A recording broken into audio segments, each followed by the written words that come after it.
वेदै साङ्गपदगणोपनिषदैः गायन्ति यं सामगाम् ध्यानावस्थितदत्तदेन मनसा पश्यन्ति यं योगिनः यस्यान्तं न विदुषुरासुराणाः देवाय तस्मै नमः देवाय तस्मै नमः.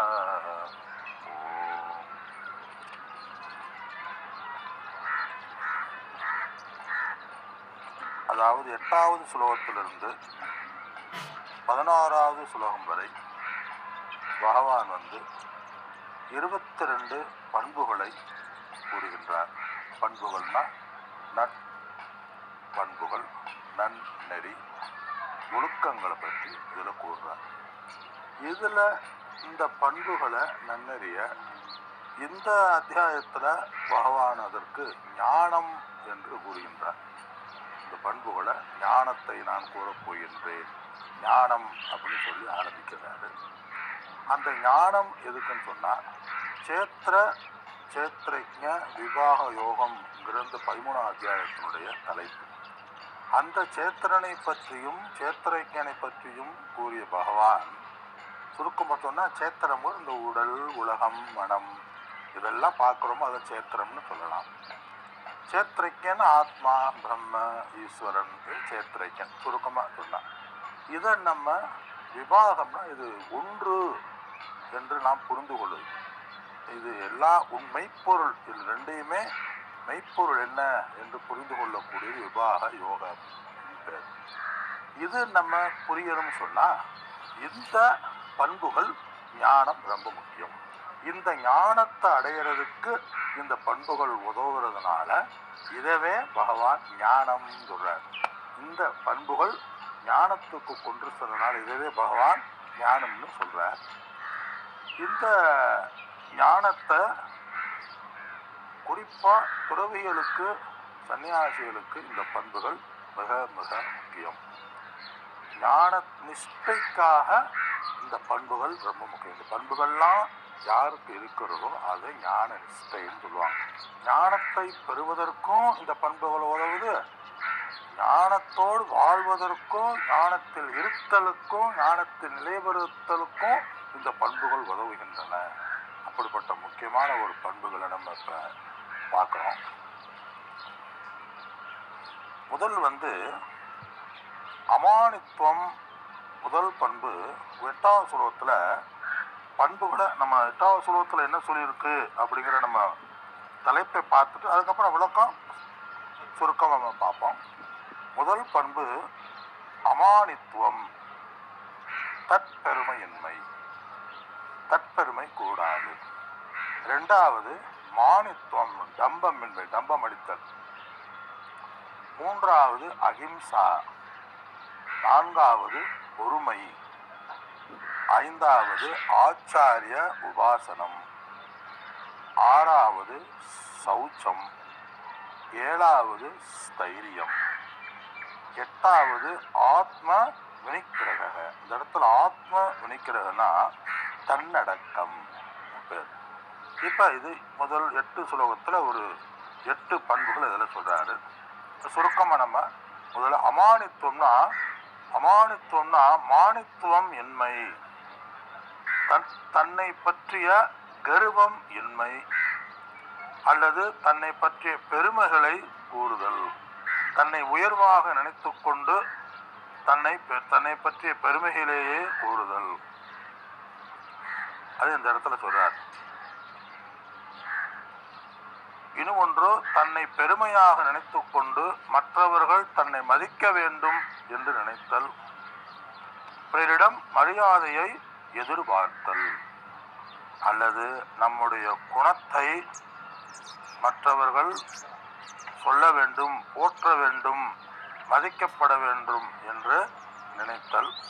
அது இல்லாதது அமானித்துவம்.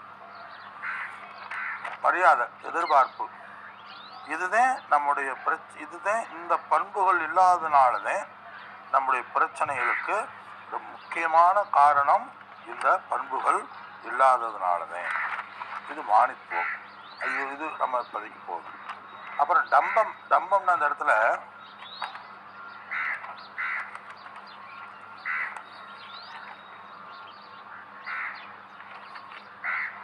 விளக்கங்கள் நிறையா இருக்கு, நம்ம சுருக்கமா பார்த்தா போதும்.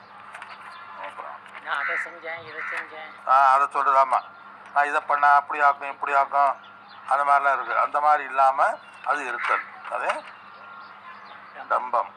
டம்பம் அடித்தல், தன்னுடைய பெருமைகளை இது கூறுதல். தன்னுடைய பெருமைகளை பற்றி நான் இந்த மாதிரிலாம் பண்ணேன், இதை மாதிரிலாம் பண்ணேன் அப்படின்னு சொல்றது. அமானித்துவம், அதம்பித்துவம். நான் அதம்பித்துவம்ங்கிறத பார்க்காம டம்பம்ங்கிறத பார்த்துட்டு இருக்கேன். அதம்பித்துவம் டம்பம். தம்பித்துவம் இல்லாமல் இருக்கிறது டம்பம். பரோபகாரம் இல்லாமை, பெருமை இல்லாமல் பரோபகாரமாக இருக்க, நல்ல ஒரு தன்னை வந்து பெரிய ஆளாக காட்டிக்கிறது. உடலினாலும் உள்ளத்தினாலும் அங்கத்தினாலும் பொருள்களினாலும் செல்வத்தினாலும் குணத்தினாலும் தன்னிடம் இல்லாத குணத்தை இருப்பதாக காட்டுவது. தன்னுடைய செயல்களின் மூலமோ வேசைகள் மூலமோ தன்னை பெரியவனாக நினைத்து கொள்ளுதல். தான் பெரிய ஆளு நினைச்சுக்கிறது, தன்னை உயர்வா நினைச்சுக்கிறது. அதற்காக சில நேரங்களில் தன்னை உயர்வாக நினைப்பார், கடன் வாங்கி கூட அதை வந்து ஆடம்பரமா வாழ்றது. சில பேர் 5 விரலையும் மோதிரம் போட்டிருப்பாங்க, அது மாதிரி. சில பேர் ரொம்ப ஒரு தங்கத்திலேயே எல்லாம் செயின் மாதிரி போட்டிருப்பாங்க, தங்கம் தெரியற மாதிரி கூட சில பேர் போட்டிருப்பாங்க. நம்ம பெரிய ஆளுமை, எல்லாரும் நம்மளை பார்க்கணும் அப்படிங்கிறது இருக்கு. அதே நம்முடைய மதிப்பை நாமே அதை உயர்த்து கொள்ளுதல், இது உயர்த்து கொள்ளுதல். அவ்வாறு இல்லாமல் இருக்கிறது அதம்பித்துவம். தம்பம்ங்கிற இப்ப தம்பம்ங்கிறதே நம்ம பார்த்துட்டு இருக்கோம். இது இல்லாம இருக்கிறது, எது இல்லாம இருக்கிறது? பரோபகாரம் இல்லாம இருக்கிறது, தன்னை உயர்வாக நினைக்காம இருக்கிறது, வேஷதாரியா செயல்களின் மூலமோ குணத்தின் மூலமோ தன்னை உயர்வாக காட்டாமல் இருத்தல், இதெல்லாம் அதம்பித்துவம். அகிம்சைங்கிறது நல்ல பண்பு. இந்த இடத்துல அகிம்சைனா 3வது குணம், எந்த உயிர்களையும் நாம் முக்கரணங்களாலும் துயரம் கொடுக்காமல் இருத்தல். காய வாக் மனம் தான். காயம் உடலினால மனதினாலும் பிறவர்களுக்கு துயரத்தை துன்பம் கொடுக்கக்கூடாது. அந்த துன்பம் கொடுக்காமல் இருக்கிறதே இதுல ஒரு பண்பு. குறிப்பா அந்த இடத்துல ஒரு ஆசிரியர் சொல்றாரு, இந்த அகிம்சை வந்து பிற உயிர்களுக்கு இம்சை செய்யாமல் இருத்தல், இது சன்னியாசிகளுக்கு முக்கிய பண்பாக இதில் சொல்லப்படுகிறது. இது சன்னியாசிகளுக்கு ஒரு முக்கியமான பண்பாக இது சொல்லப்படுகின்றது. இந்த இடத்துல சொல்றாரு. 5வது பண்பு, 4வது பண்பு சாந்தி அப்படிங்கிறார். சாந்தினா அந்த இடத்துல பிறர் நமக்கு தீங்கு செய்த பொழுதிலும் எந்த விதமான மன விக்கிரகம் இன்றி அதை நாம், பிறர் நமக்கு தீங்கு செய்த போதிலும் மன பாரபாடு இல்லாமல் தன்னிடம் தன்னை குற்றம் செய்தவனை குறித்து மன கலக்காமல் இருத்தல் சாந்தி அப்படிங்கிறார். பொதுவா சாந்தினா பொறுமை, அமைதி, சாந்தமா இருப்போம் அப்படின்னு பொதுவா சொல்றது. ஆனா அந்த இடத்துல நமக்கு யாராவது தீங்கு செய்தாலும், நம்மளுக்கு சில குற்றங்கள் செய்தாலும் அதை நாம் பிறர் அதர்மத்தை கடைபிடித்தாலும் பிறர் தவறு செய்தாலும் அதை கண்டுகொள்ளாமல் பொறுமையாக இருத்தல் சாந்தி என்று குறிப்பா சன்னியாசி இருக்க வேண்டிய விருது. அதாவது எத்தனை தீங்கு செய்தாலும் பிறரிடம் குறை இருந்தாலும் மனதுல உணர்ச்சி வசப்படாமல் இருப்பது, அது செயல்கள் மூலமாகவோ பழிவாங்கிற எண்ணம் இல்லாமல் இருத்தல், அந்த மனோ விகாரம் விக்கிரியை இல்லாமல் இருத்தல் பேர். இது வந்து ஆத்ம ஞானத்தை அடைவதற்கு மிகவும் முக்கியம். அந்த சாந்தி, பொறுமை இல்லாம சகிப்புத்தன்மை இல்லாமையினுடைய விளைவுனே கோபம், குரோதம் எல்லாம். இந்த கோபம், ஒரு ஆசிரியர் சொல்றாரு, நம்ம வந்து பிறர் செயல்படுகிறார்கள் என்றால் அது அவர்களுடைய பிறவி, அவர்களுடைய சம்சாரம், அவர்களுடைய வாழ்க்கை முறையை பொறுத்து இருக்கு. அவங்க கூட சூழ்நிலையில நம்ம இருந்தா அதை விட மோசமாக பண்ணிருப்போம். ஒருத்தர் தீங்கு செய்கிறார்கள், கெட்ட நடவடிக்கை இருந்தால் அது அவங்களுடைய பிரச்சனை. இது நமக்கு அது அல்ல. நமக்கும் அதே மாதிரி சூழ்நிலை வராமல் இருந்தால் இருக்கும். வந்துருச்சுன்னா இதை விட மோசமாக இருக்கும்னு நினைக்கணுமா? சாந்தி. இந்த அளவுக்கு இது விளக்கம் போதும்னு நினைக்கிறேன். இது அடுத்த 5வது பண்பு ஆர்ஜவம், நேரான தன்மை. நேரான என் மனக்கோணலின்மைன்னு சொல்றார். ஆர்ஜவம் அதாவது திறந்த மனதுடன் இதில் இருத்தல்,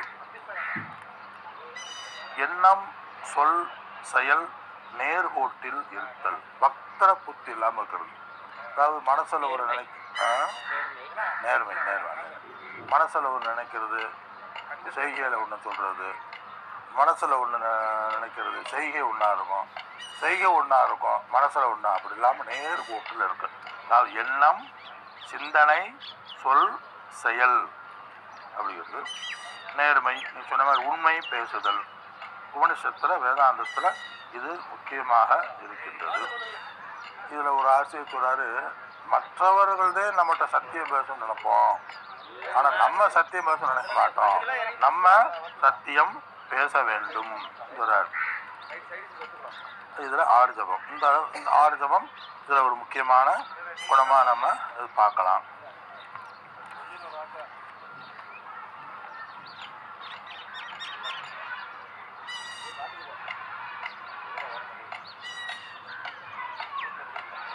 இன்னொன்னு சொல்றாரு, பிறரை வஞ்சியாமைன்னு ஒரு ஆசிரியர். பிறர் வஞ்சிக்காமல் இருத்தல். இந்த குணம்லாம் பார்த்தீங்கன்னா அகங்காரங்கிறதுக்கு இடமே இல்லை. பழி வாங்காம இருக்கிறது அது நமக்கே தெரியாது. நம்மளை சிலருடைய நடவடிக்கை நமக்கு பிடிக்காம இருக்கும். அதை மனசுல வச்சுக்கிட்டு சின்ன காரியமான பெரிய தப்பா பேச ஆரம்பிச்சிருவோம், பெரிய திட்ட ஆரம்பிச்சிருவோம். அதான நமக்கெல்லாம் வந்திருக்கு. ஏதோ ஒரு தவறு பண்ணியிருப்பாரு, நம்ம அந்த நேரத்தில் விட்டுருவோம். மற்ற நேரங்கள் அதை மனசுல நம்ம பதிஞ்சிடும். அதை சுட்டி காட்டிட்டுரும். டக்குன்னு அதை நீ பிரச்சனை அப்படி சுட்டி காட்டுறது. ஏற்கனவே அவன்கிட்ட நம்ம வழி அடைஞ்சிருப்போம். இந்த இடத்துல என்ன சொல்றாரு, எதுவுமே சரியா வராது, எல்லாமே நல்லா நடக்காது. அறிவுனால ஞானத்தினால அதை மீட்ட வேண்டும். இந்த இடத்துல ஒரு விளக்காசிரியர் சொல்றாரு, நம்ம மனசுல வக்கர புத்தி இல்லாம நேர்மையான புத்தி டம்பம் இல்லாம மனசு வருமா? தற்பெருமை வரும், டம்பம் வரும், சாந்தின்மை வரும். அது ஏன் வந்துருச்சுன்னு நீ கவலைப்படக்கூடாது. அது வெளிப்படுத்துவதற்கு ஞானத்தினால அதை விரட்டி அடிக்கணும்னு சொல்றாரு. இன்னொன்னு சொல்றாரு, ஆத்ம ஞானத்திற்கு எந்த விதமான தீங்கோ சாந்தியோ எந்த குணங்களும் இல்லை. இதெல்லாம் மனதினுடைய குணங்கள். மனம் உடல் மித்தியாதான, அதனால அது மாறும் அழியும்னு நினைச்சு ஆத்ம ஞானத்தை நிலைபெற்று இருப்பான் இந்த ஞானி. அதனால இவனுக்கு இந்த குணம் முயற்சி செய்யாமலே வந்து விடும். அதை நீங்க புரிஞ்சுருவியா? எப்படியா அடுத்து சொல்றாரு, கல்லாமல் பாகம்படும். கரெக்ட். அடுத்து ஆச்சாரி உபாசனம் சொல்றாரு. இந்த இடத்துல ஆச்சாரி 6வது குணம். அது சுருக்கமா சொன்னா, இந்த இடத்துல ஆச்சாரியார்னா மோட்சத்திற்கு குரு கரெக்ட்.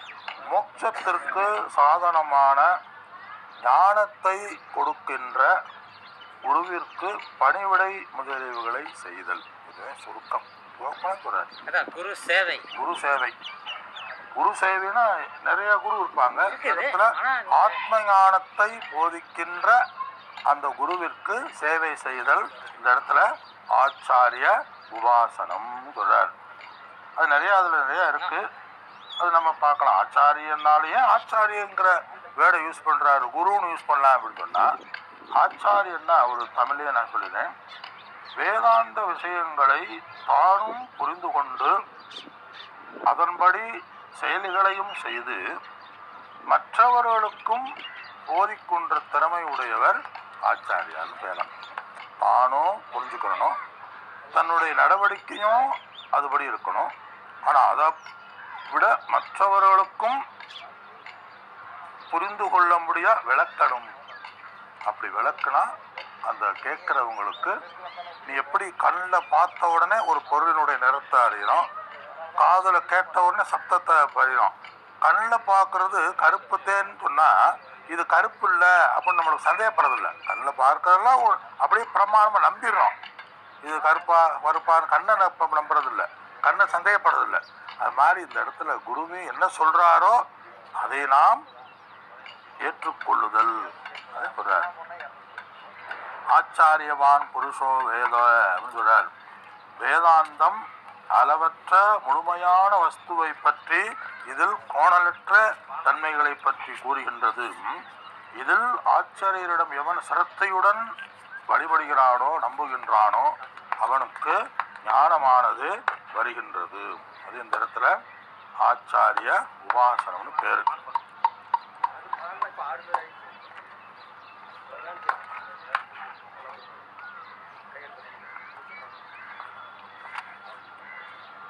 ஏழாவது பண்பு 6, 7 சௌச்சம். சௌச்சம்னா அகத்தூய்மை, புறத்தூய்மை. சௌச்சம் நீங்க நல்லா சொன்னீங்க, தமிழ் அருமையான தமிழ் எழுதினீங்க. கருவம் கூட கருவம், கம்பம், இல்லா நிலைமை, அகிம்சையோடு நேர்மை பொறை, சாந்தி, குரு சேவை செயல், உள்ள தூய்மை. சௌச்சம் அதை நீங்க வாசிங்க, நல்லா இருக்கு தமிழ். அதாவது சௌச்சம்னா தூய்மை. தூய்மைன்னு அந்த இடத்துல அகத்தூய்மை, புறத்தூய்மை, உள்ள தூய்மைன்னு சொல்லிட்டீங்க. உள்ள தூய்மைங்கிறது அகத்தூய்மைன்னு எடுத்துக்கலாம். இதுல சாஸ்திரப்படி என்ன சொல்லுது, புறத்தூய்மை அப்படின்னு சொன்னா மண், நீர் முதலியவர்களால் சுத்தப்படுத்துது. நான் பார்த்த காலத்துல இன்னமும் இருக்கு மண்ணுனால, அந்த அதுக்குன்னே மணல், இந்த மணல் இல்லை எரிஞ்சிடும். குரு மணல் எடுத்து சின்ன சீக்கா மாதிரி இருக்கும், போடு பண்ணுவாங்க. அதை பண்ணது நீர்னாலே சுத்தப்படுத்துதல். இது சௌச்சம். இது புறத்தூய்மை. அகத்தூய்மைங்கிறது காம, குரோதம், லோபம், மதம், மாச்சரியம் இது இல்லாமல் இருத்தல். அது இதெல்லாம் சொல்றாரு.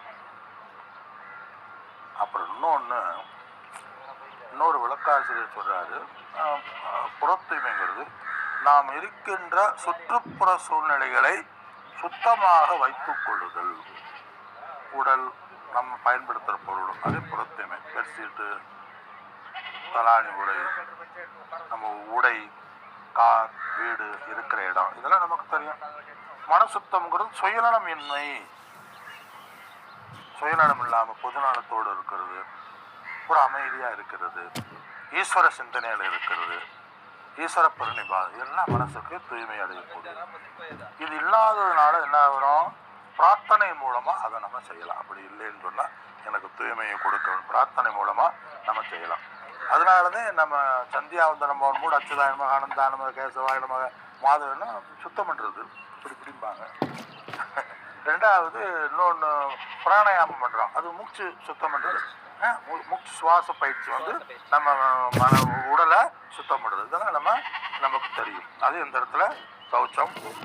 ஆனா உண்மையா வச்சுக்கிறணும், இந்த உடல் உள்ள அகத்தூய்மை, புறத்தூய்மை என்பது உடல் மனதை சேர்ந்தது.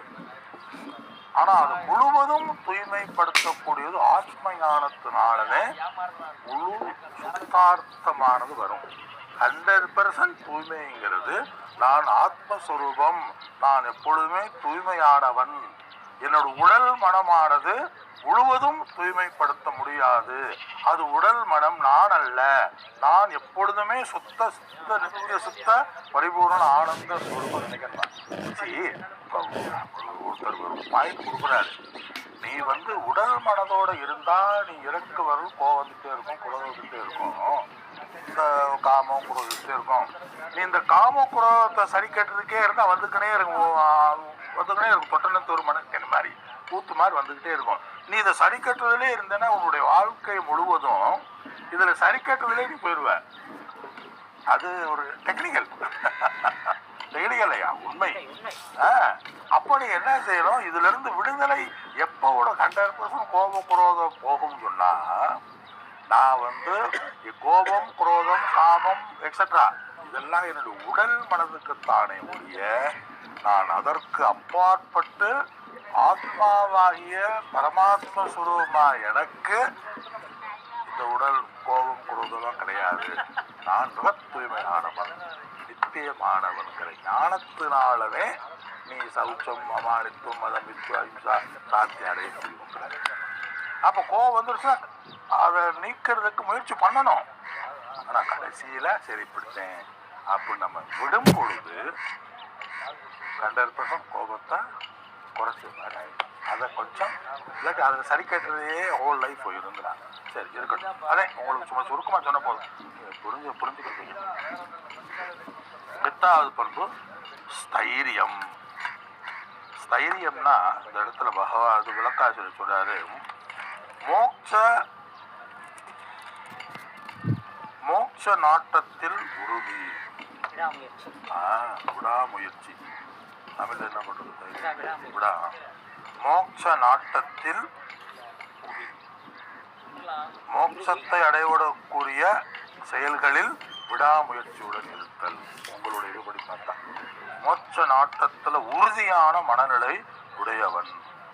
என்ன இது சன்னியாசிக்கு மிகவும் முக்கியமா. அதாவது மோட்சம்தான் நம்முடைய குறிக்கோள், இதுதான் எனக்கு வேண்டும் என்று அதிலேயே நாட்டத்திலே இருத்தல். அப்ப இதுல இருந்து என்ன தெரியுது? வேறு எதிலும் நாம் நாட்டம் இல்லாமல், வேறு எதிலும் நாட்டம் வந்தாலும் அதை ரொம்ப பொருட்படுத்தாமல் நம்முடைய குறிக்கோள் மோட்சத்தை அடைவதுதான், நிறைநிலையை அடைவதுதான், ஞானத்தை பெறுவதுதான், அல்லது ஞானத்தில் நிஷ்டையை அடைவதுதான் என்று இருத்தல். ஞானத்தை பெறும் பொழுது குறிக்கோள் ஞானத்தை அடைவது. வருஷம் முழுவதும் ஞானத்தை மோட்சமா நான் முக்தி அடையிற முக்தி வருஷம் முழுவதும் சொல்ல முடியும். நிலை பெறுதல், முக்தியை நிலைத்திருத்தல், அடைந்து விட்டேன் நிஷ்டைக்காக நாம் இருத்தல். மோட்சத்தை அடைகிறான், முக்தியை அடைகிறான், பந்தத்திலிருந்து விடுதலை அடைகிறான் 25 வருஷமா சொல்லிட்டு இருக்கிறது. எப்ப சொல்றது? முக்தி நிலையை அடைந்தேன், மோட்சத்தை அடைந்தேன், மன நிறைவை அடைந்தேன், இறைவனும் ஆத்மா ஒன்று, இறைவனும் ஆத்மா ஒன்று. எத்தனை வருஷம் சொல்லியிருக்கிறது? இறைவன் என்னுள் ஆத்மாவாக இருக்கின்றார், இந்த ஆத்மஸ்வரூபமும் இறைவனும் ஒன்று, இறைவன் சைதன்யத்தினுடைய அடிப்படையில ஒன்று அப்படின்னு நானும் இறைவனும் சுத்தாத்ம சைதன்யத்துல ஒன்று என்று உணர்தல். அதனால மோட்சத்தை அடையலாம் அதெல்லாம் சொல்லக்கூடாது. சரி இருக்கணும். இது ஸ்தைரியம், இது போதும்.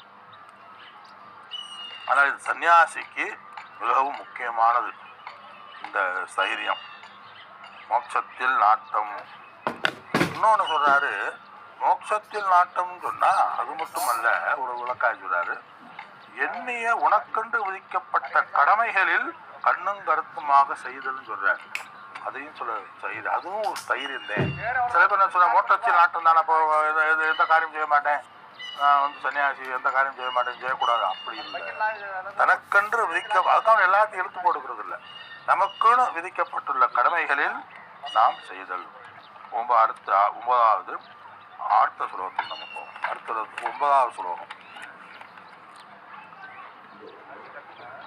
இந்திரியார்த்தேஷு வைராக்கியம் அனஹங்கார ஏவச ஜன்ம விருத்து ஜரா வியாதி துக்கதோஷானு தர்சனம். இதுல இன்னொரு பண்பு இருக்கு, ஆத்ம வினிக்கிரக. நம்ம ஏற்கனவே ஒரு சுலோகம் பார்த்தோம்ல, அதுல ஆத்ம வினிக்கிரக 9வது பண்பு.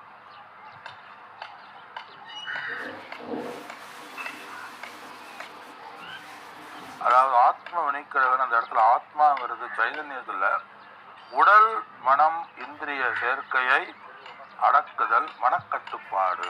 அதே என்ன சொல்றாரு, இந்திரிய சங்காதத்தை, உடல் சரீர சங்காதத்தை நல்வழியில் பயன்படுத்துதல் அடக்குதல். சரீர சங்காதம்னா சரீரம், இந்திரியம், கண், காது, நாக்கு, மூக்கு, இது எல்லாத்தையும் மோட்ச பாதையில் செலுத்துதல்.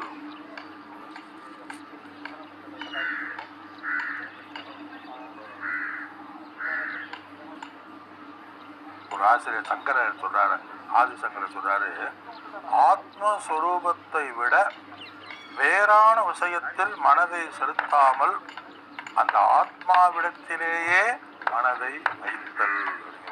ஆத்ம நிற்கிறது. மனதை அடக்குதல், மனதை வெளி விஷயங்களிலிருந்து பிரத்யாகாரம் தான் இழுத்தல்.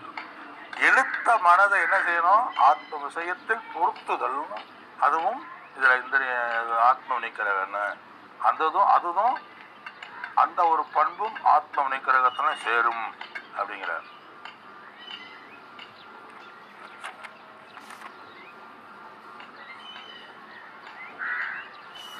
உடல் மனம் இந்திரியங்களை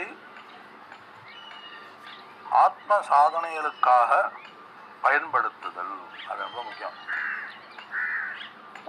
உடலை உடம்பிற்குள் ஒரு பொருள் கண்டேன், உடலை இயம்புகின்றேன் திருமூலர் சொல்வார். அது மாதிரி இந்த உடல் மனம் என்பது ஆண்டவன் கொடுத்த மோட்சத்துக்கு பயன்படுத்துகின்ற, மோட்சத்தை அடைவதற்கு வழிமுறைகளை சாதனைகளை கூறுகின்ற இந்த உடல் விளை நிலம், பாவ புண்ணியத்தை அறுக்கக்கூடிய விளை நிலம். அதனால அதுக்கு சேத்திரம் அப்படின்னாரு. சேத்திரம்னா புனிதமான இடம். புனித சேத்திரம், தர்ம கஷேத்திரே குரு கஷேத்திரே அப்படின்னாரு.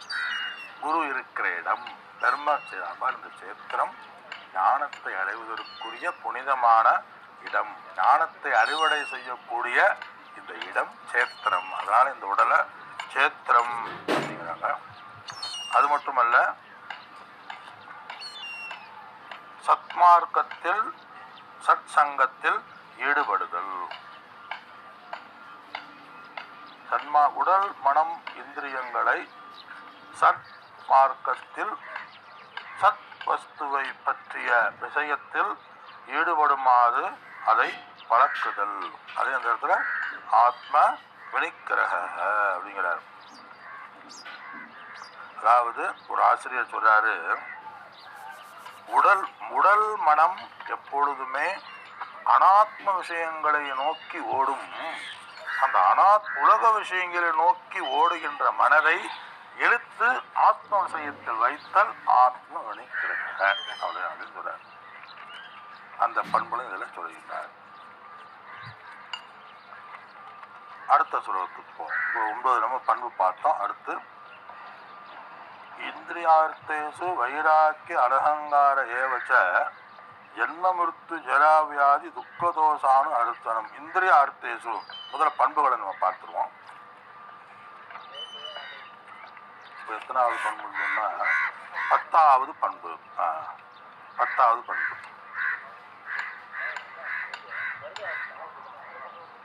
கரெக்ட்.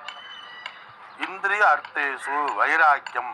இந்திரிய விஷயத்தில் வைராக்கியம், பற்றின்மை. அனஹங்காரம், ஈகோ இன்மை, அகங்காரமின்மை. அடுத்து ஜென்ம மிருத்து ஜராவியாதி துக்கதோஷ அனுதர்சனம். பிறப்பு, வயது, மூப்பு, இறப்பு, முப்பது நோயில் துயரம் இவற்றை ஆய்ந்து அறிதல்.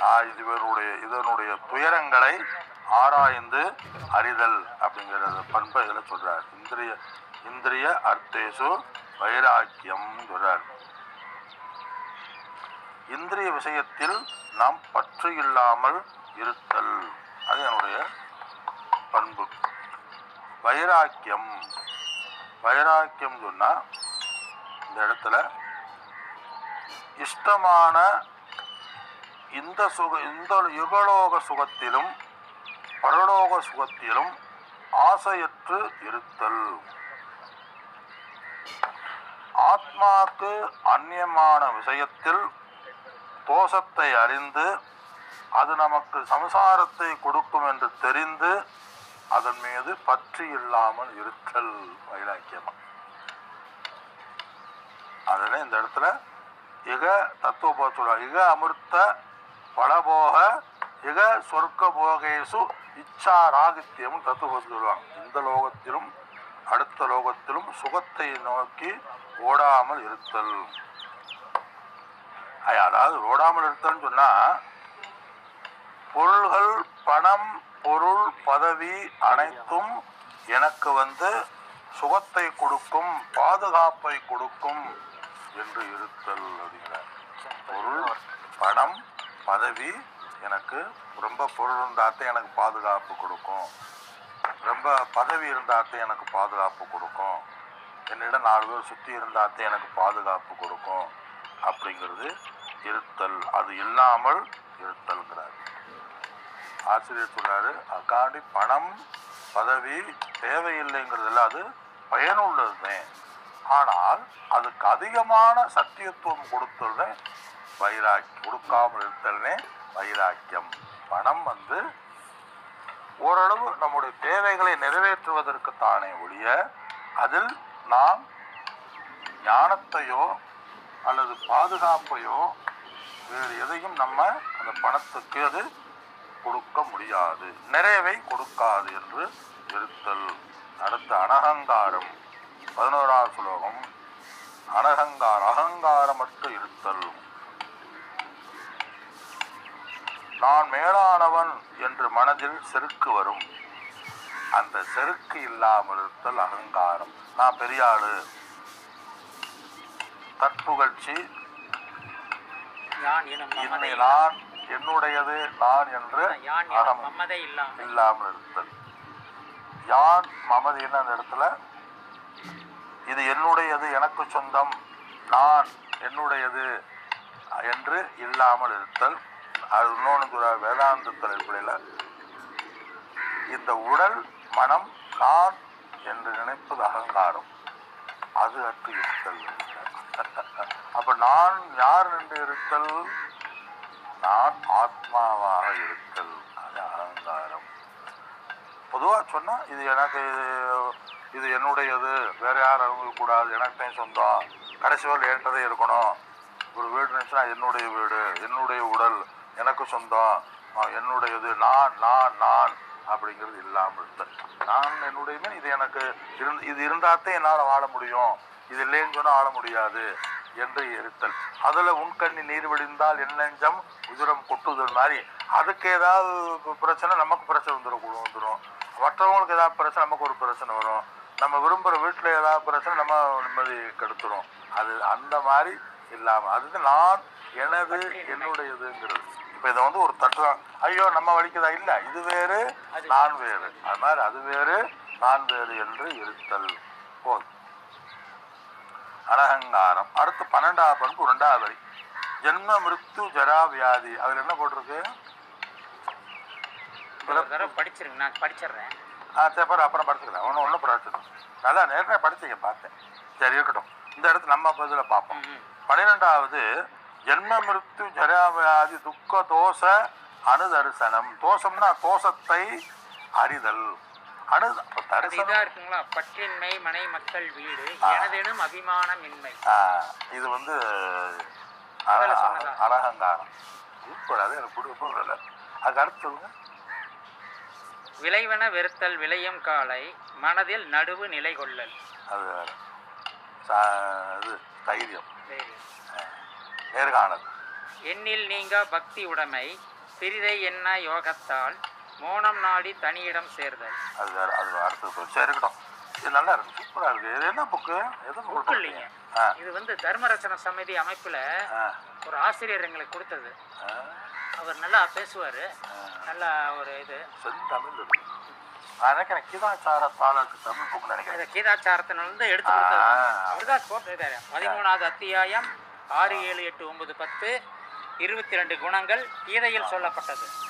இதுல ஜென்மாதி துக்கம்னா 12வது பண்பு ஜென்மம் முதலிய கீழ்கண்டவற்றில் தோஷத்தை அறிதலுங்கிறாரு. ஜென்மம்னா பிறப்பு, பிறப்பு இறப்பு, முப்படு நோய். ஆமா, முப்பதுனா ஓல்டேஜ்.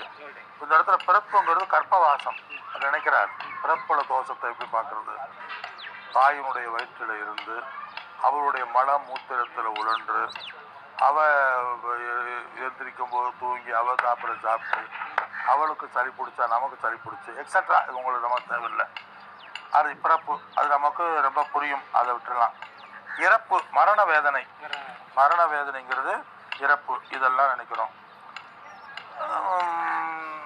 அனைவரும் ஒதுக்கி விடுதல், நம்மளை கவனிப்பாரற்று விட்டு விடுவார்கள்.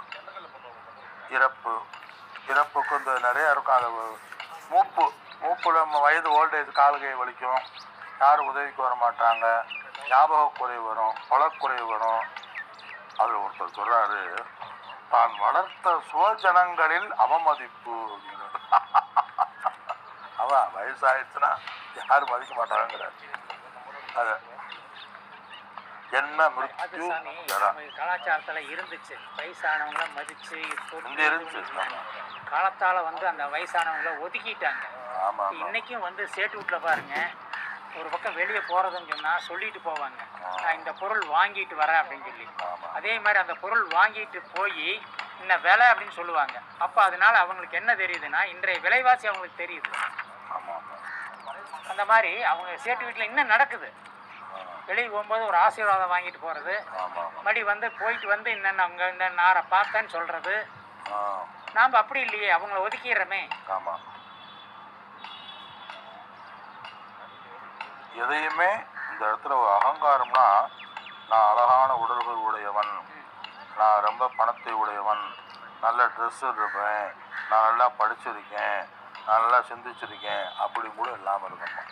அடுத்து ஜென்ம மிருத்யுன்னு அந்த இடத்துல நோய், கண் தலை முதலிய வியாதிகளாக உண்டாகும் துன்பங்களை நாம் நினைத்தல். ஜென்ம மிருத்யு ஜரா, ஜரான்னு அந்த இடத்துல நோய். நோயை பற்றி நம்ம நினைக்கணுமா? நம்மிடமே சில நோய்கள் வரும், இயற்கை பஞ்சபூதங்களாலும் நமக்கு நோய்கள் வரும், தெய்வ புலி கரடி முதலிய நோயும் வெளியிலிருந்தும் ஆதி தெய்வீகம், ஆதி பௌதீகம், ஆதி அத்தியாத்மிகம் நம்மிடமிருந்து சில பிரச்சனை. அதாவது சுருக்கமாக என்ன சொல்றாரு, தன்னை பற்றியும் பிற உயிரை பற்றியும் அறுவதை ஆலோசித்து இருத்தல். பிறப்பும் துன்பம், இறப்பும் துன்பம், மூப்பும் துன்பம், நோயும் துன்பம். இதை உணர்ந்து தேகேந்திரிய செயக்கத்தில் போகமின்மையை விட்டுவிட்டு உள்ளே உள்ள ஆத்மாவை அறிதல். தேகம் இருக்கிறவரிட ஜென்ம மிருத்யு ஜாரி வியாதி இருக்கும்.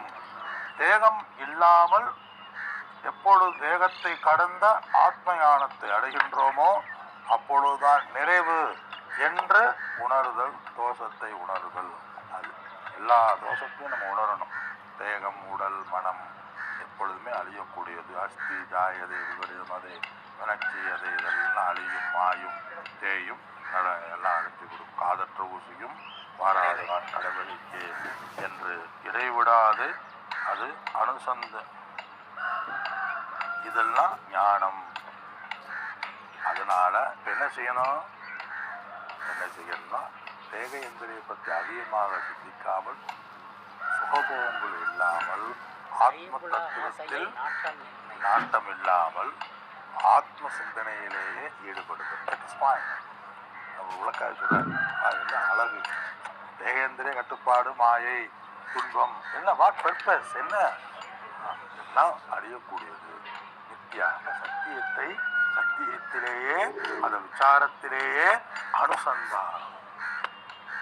உலக விஷயங்களினுடைய உடல் மனதினுடைய இந்திரியங்களுடைய தோஷங்களையும் பார்த்தல், ஆனால் அதே சமயத்தில் சத்தியமான ஆத்ம தத்துவத்தையும் அனுசந்தானம் செய்தல், ஆராய்ச்சி செய்தல், நினைத்தல். ஆசிரியர் நம்ம சாமிக்கு தெரியும், பேர் வர மாட்டேங்கிறாங்க. என்னது இந்த ஆசிரியர் எங்களுக்கு சொல்லிக் கொடுத்த ஆசிரியர் அப்படியா? தெரியுமா? தெரியும். நல்லா நல்லா குட் பாயிண்ட். நல்லா தமிழ். ஜெகநாதனா?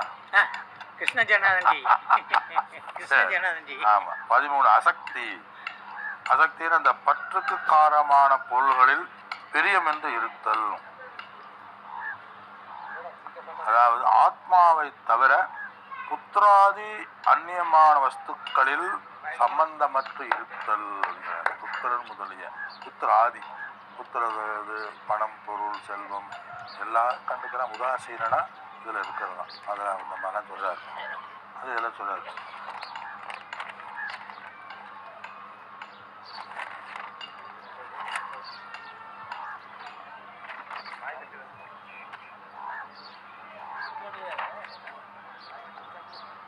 அசக்தினா பற்றின்மை. அடுத்ததுக்கு வரார். இந்த இடத்துல அசக்திங்கிறதுக்கு என்ன, 13வது ஸ்லோகம். அசக்தி ஸ்லோகம் சொல்லிடுறேன், 9வது ஸ்லோகம் சொல்லிடுறேன். அசக்தி அனபிஸ்வங்க புத்திரதார கிரகாதீசு நித்தியம் சமசித்தத்துவம் ஆத்மஞான நிஷ்ட உபத்திசு. அசக்தினா பற்றின்மை. நம்ம இந்த பண்புகளை நம்ம பார்ப்போம். இதுல வந்து எத்தனாவது பண்பு அப்படின்னா 13வது பண்பு பற்றின்மை. அனபிஸ் பற்றின்மை. புத்திரதார கிரகா மனைவி மக்கள் வீடு முதலியவற்றில் அபிமானமின்மை.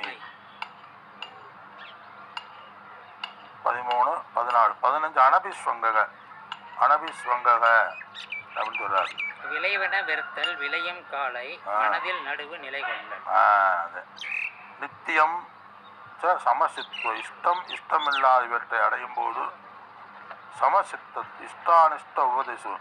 இஷ்டமில்லாதது இஷ்டம் உட்பட்டதை அடையும் பொழுது நம்ம சமமாக இருத்தல். மனக்கலக்கம் இல்லாமல் இருத்தல். என்றுமே எப்பொழுதுமே நித்தியம்னா சமசித்தத்துடன் இருத்தல்ங்கிறார். சமமான மனநிலையுடன் இருத்தல். அதே அந்த சொன்னார். அசக்தி இப்போ ஒன்று நம்ம விளக்கத்தை பார்ப்போம். இது பொதுவாக நம்ம பார்த்தது. இதில் அசக்தின்னு அந்த இடத்துல ஒரு விளக்காசிரியர் பற்று இல்லாமல் இருத்தல். அசக்தின்னா நம்மிடம் உள்ள பொருட்கள் நம் கையாளுகின்ற அனைத்திலும் இது எனக்கு சொந்தம், என்னுடையது என்று பற்று இருத்தாமல் இருத்தல். எதையுமே சொந்தம் கொண்டாடாமல் இருத்தல். இப்போதைக்கு பகவான் என்னை பயன்படுத்துகின்ற நிலமோ வீடோ ஆசிரமோ எந்த இடந்தாலும் இப்போதைக்கு நான் பயன்படுத்தினேன். இதுக்கு முன்னாடியில் வேறு ஒருத்தர் பயன்படுத்தி இருக்கின்றார். இனிமேல் வருங்காலத்தில் யார் பயன்படுத்துவாங்கன்னு தெரியாது. நான் இப்போ இருக்கிறேன். அதை வாடகை வீடு தற்காலிகமா நான் இருக்கிறேன் என்று இருத்தல். அதனால அந்த ஒரு சாதாரண ஒரு இடத்துல, ஒரு ஆசியா கண்டத்துல, ஒரு தமிழ் இந்தியாவில், ஒரு தமிழ்நாட்டில், ஒரு டிஸ்ட்ரிக்டில், ஒரு தாலுகாவில், ஒரு ஊரில், ஒரு தெருவில், ஒரு வீட்டில், ஒரு மூலையில் நான் உட்கார்ந்துருக்கேன். இதை ஒரு புள்ளியா நம்ம. அப்போ அந்த புள்ளிங்கும் போது நமக்கு எது வரும்? அசக்தி. பற்று இல்லாமல் இருத்தல். உலகம் மிக பெரிது. என்னுடைய 13 பார்த்துட்டோம். 14 வந்து அனபிஸ்வங்கர் அபிமானமின்மை. தன்னை விட வேறாக இருக்கின்ற பொருள்களும் தானும் ஒன்று என்று அபிமானித்தல். நம் உடைமைகள், வீடு, மிருகங்கள் இவற்றை நான் என்று நினைத்தல். அதற்கு ஏதாவது கஷ்டம் வரும்போது நமக்கு கஷ்டம் வரும். புத்திரதார கிரகாதேசு அனபிஸ்வங்க சொல்றார். புத்திரன்னா மனைவி மக்களிடத்துல ரொம்ப பற்று இல்லாமல் இருத்தல். அவங்களுக்கு ஏதாவது கஷ்டம்னா நம்ம கஷ்டம் வந்துருக்கணும். அவங்களுக்கு ஏதாவது உடல் நமக்கு உடல்நல சரியில்லாமல் போயிடும். அவங்களுக்கு ஏதாவது குழம்புனா நம்ம மனநல போயிடும். நம்முடைய இன்பம் சந்தோஷம் வந்து மற்றவருடைய நடவடிக்கையிலேயே ஈடுபட்டு இருத்தல், நிர்ணயிப்பது அது இல்லாமல் இருந்தது. நம்ம சந்தோஷமா இருக்கணும்னா நம்மளை சுற்றி இருக்கிறது பூரா சந்தோஷமா இருக்கணும். சுற்றி இருக்கிற எதுலையாவது பிரச்சனை வந்துச்சுன்னா எனக்கு கஷ்டம் வந்துடும். அப்படி இல்லாமல் புத்திராதார கிரகாதீசு அனபீஷ் வங்க அபிமானமின்மை.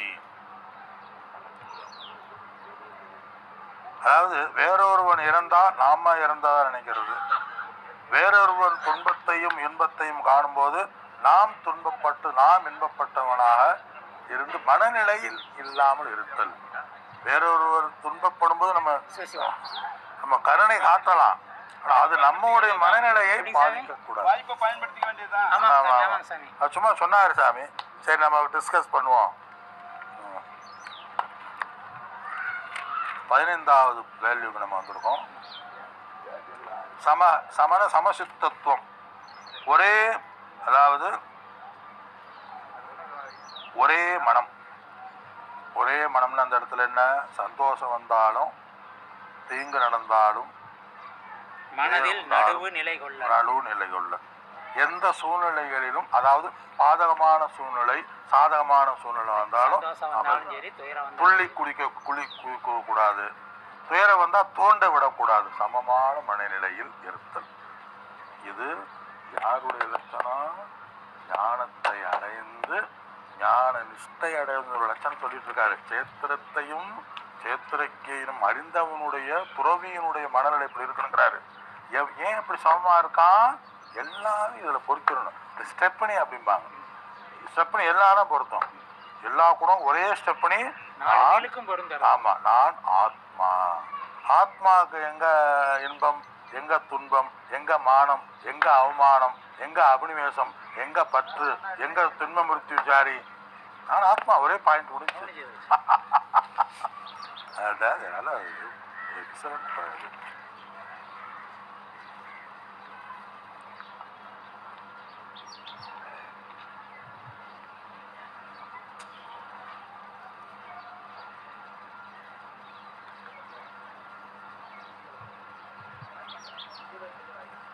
அது அனபிஸ்வங்க.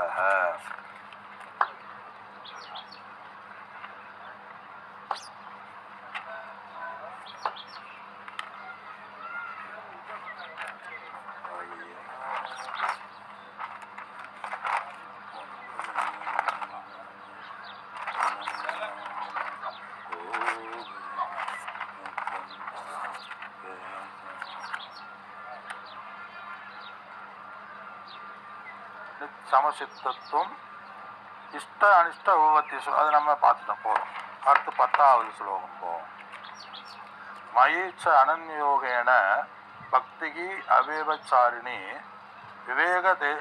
விவிக்த தேவ சேவித்வம் அரதி ஜனசம்சதி. இது நம்ம சொல்லிடுவோம். அடுத்து நம்ம மயீச்ச அனன்யோகேன 16வது பண்பு. என்னிடம் மையின என்னிடத்தில் அனன்யோகன என்னை தவிர வேறு எதையும் கருதாது பக்தி அவ்விவச்சாரணை மாறாததுமான பக்தி உடைமை. என்னை தவிர வேறு எதையும் நினையாமல் அந்த வாசுதேவனாக என்னிடத்திலேயே நானே லட்சியமாக கொண்டு இருத்தல். அவள் அது அடுத்து இன்னொரு பண்பு சொல்றாரு. விவிக்த தேசம்னா தனிமையில் இருத்தல். மோனம் நாடி தனியிடம். விவிக்த தேசத்துவம் அது ஆத்மரதி, அதாவது துவம் அறுதி. ஜனங்களின் கூட்டம் இல்லாமல் அறுதின இயக்கம், ஜன கூட்டங்களில் இயக்கமின்மையது இருத்தல். அதே அந்த பண்பு சொல்றாங்க. அதாவது இறைவனாக என்னிடத்தில் மாறாத பக்தியுடனாக இருத்தல். எல்லாம் இறைவன்தான் காரணம், இறைவனை அடைவதுதான் என்னுடைய குறிக்கோள் என்று அனன்ய யோகேன வேறு ஒன்றையும் நினைக்காமல் என்னை பற்றியே நினைத்தல் அப்படிங்கிறார். அதனால அனபிஸ்வங்கன்னு சொல்றார். ஈசனாகிய வேறு நினைவின்றி ஈசனாகிய என்னிடத்திலேயே சமமாக இருக்க வேண்டும். அது அனன்ய சிந்தயந்தோமா ஏ ஜனா பரிபாசதே சேதாம் சதயுக்தானாம் யோகக்ஷமாக. என்னை தவிர என்னையே குறிக்கோளாக கொண்டு யார் நினைக்கிறார்களோ அவர்களை நான் பார்த்து கொள்கிறேன். அதாவது விளக்காச்சுறாரு. வசுதேவனை காற்றில் வேறொருவன் இல்லை, அவனே நமக்கு அடைக்கலம் என இவ்வாறு நிச்சயிக்கப்பட்டு இருத்தல் என்கிறார். எல்லா பார்க்கும் இடமெங்கும் நீக்கமர நிறைகின்ற பரிபூர்ணம் இறைவனை. அதே இதுல சுருக்கம் அதுதான். 17வது விவிக்த தேச சேவித்துவம் என்கிறார். சுத்தமான இடத்தில் இருத்தல். சுத்தி செய்வதனால அது சுத்தமான இடத்துல, அதாவது திருடர்கள், துஷ்டர்கள், ஜந்துக்கள் இல்லாத இடங்கள்ல இருக்கணும். தனியிடம் செல்லுதல். அந்த தனி இடத்துல ஒரு விளக்காய் சொல்றாரு. தனி இடம் நீ போ, ஆனா அது மிருகங்கள் தொந்தரவு இல்லாம ஊர்வன பரப்பன நடப்பன தொந்தரவு இல்லாம இருக்கணும். அப்படிப்பட்ட தனி இடம் சொல்றார். தனியிடம்னா எல்லாரும் தனிய மரங்கள் இதில் போகும்போது நமக்கு ஒரு சர்ன பயம் வந்துடும். அப்படி பயமின்மை, மிருகங்கள் துஷ்ட மிருகங்கள் இல்லாதல், திருடர்கள் இல்லாமல் இருத்தல். அதுக்கு எப்படி எந்த இடம்னா காடு, நதிக்கரை, மணல் மேடு, கோவில்கள். இதில் தனிமையாக இருத்தல். தனிமையாக இருக்கிறதுங்கிறது என்ன? ஆத்மாவை சங்கரசுரர் தனிமையாக இருந்து அந்த ஆத்ம தத்துவத்தை தியானித்தல். நிலையாயிருத்தல். ஆத்மா அறிவில் நிலையாயிருத்தல். சூப்பர். நல்ல ஆசிரியர். பக்கா வேதாந்தி. ஒரு யாரும் இந்த மாதிரி எடுக்க மாட்டாங்க.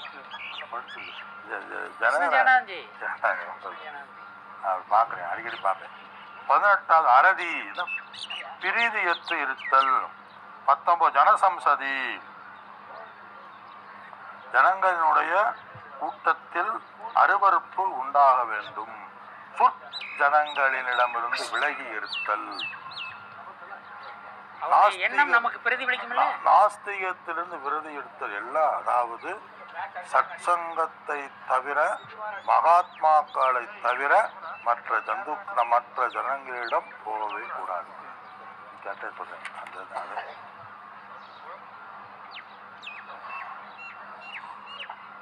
அடுத்து என்ன சொல்றாரு? தேசத்துவம், ஆற்றல், ஜனசமிதி. ஓகே, இது பார்த்தாச்சு. 11வது ஸ்லோகத்தில் சொல்லி நிறைவு செய்வோம். ஜனசமிதி நம்ம பொதுவாக நிறையா பார்க்க. விவிக்த செய்யத்தோம்னா தனிமையாக இருக்கிறது. அடுத்து 11வதுல நம்ம பார்ப்போம். அத்தியாத்ம ஞான நித்தியத்துவம், தத்துவ ஞானார்த்த தரிசனம், ஏதத் ஞானமிதி புரோக்தம் அஞ்ஞானம் எதோன்யதா. ஆத்ம விஷயத்தில் ஒரு பண்பு சொல்றாரு பாருங்க. 20வது வந்துட்டாரு. என்ன 2 இருக்கு போல. அத்தியாத்ம ஞான, ஆத்ம விஷய ஞானத்தில் எப்பொழுதுமே உண்மை பொருளில் மெய்ப்பொருள் காண்பது அறிவிலேயே இருத்தல். இவற்றையாவும் ஞானம் என்க, ஏனைய எல்லாம் அஞ்ஞானம். முடிச்சிட்டார். இதுதான் நான் இப்ப சொன்னேன். இந்த பண்புகள் பூரா கடைபிடிப்பது ஞானம், மற்ற எல்லாம் அஞ்ஞானம். ஆத்ம ஞானத்தில் சதா ஈடுபாட்டுடன் இருத்தல். அதாவது ஆத்மஸ்வரூப ஞானத்திலேயே நிஷ்டையை அடைதல். அதாவது ஆத்மாவை பற்றிய உணர்வதிலேயே என்ன செய்யணும்? ஞானத்தை சம்பாதிப்பதிலேயே, அந்த அறிவை எடுப்பதிலேயே மனதை வைத்து இருத்தல். 21 சூப்பரானது.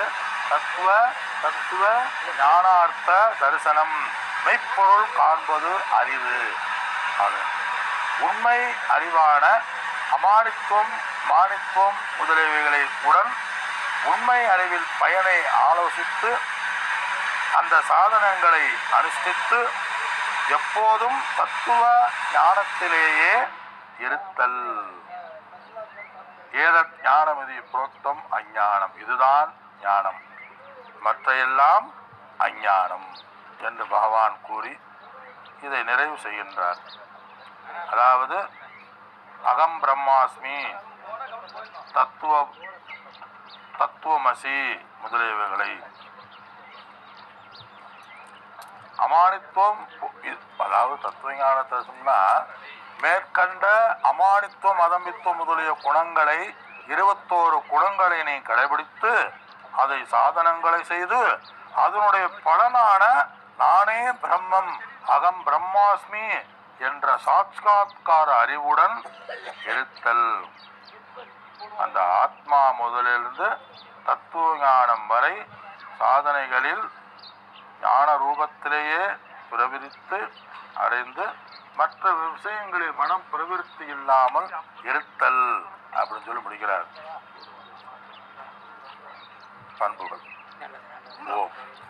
நல்லது. ஓம் பூர்ணமத பூர்ணாத் பூர்ணமுதச்யதே பூர்ணஸ்ய பூர்ணமாதாய பூர்ணமேவாவசிஷ்யதே. ஓம் சாந்தி சாந்தி சாந்தி. ஹரி ஓம். ஸ்ரீ குருப்யோ நமஹ. ஹரி ஓம். நல்லது. உங்களை வச்சு நான் சொல்லுங்க. சந்தேகம் என்ன கேட்கலாம்?